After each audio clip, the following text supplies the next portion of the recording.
Това е производител е Веселач Карабиян, собственик Веселин Ботев, град София. Баща Валерио Дърнити, майка Фалаха Елма Клоу.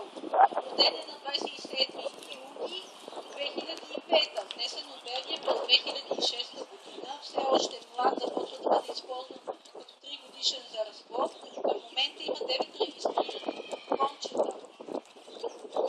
Виждате, това е малко по-различен тип арабски кон.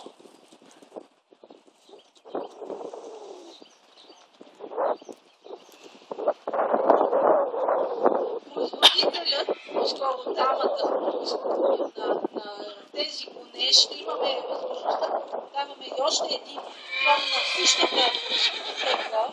Той се занимава с коне, които са предимно тип изложбе.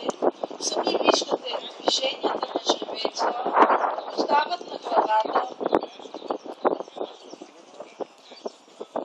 Моля жребеца да заповяда надолу, на ходо.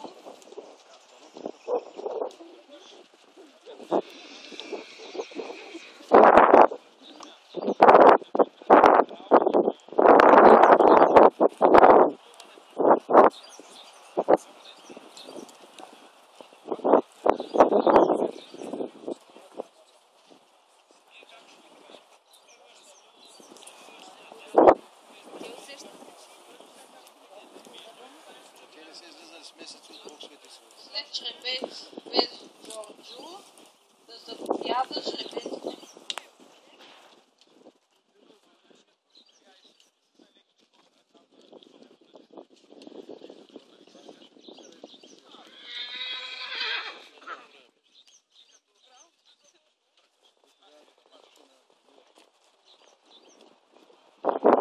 Благодарим на жребец Джорджо.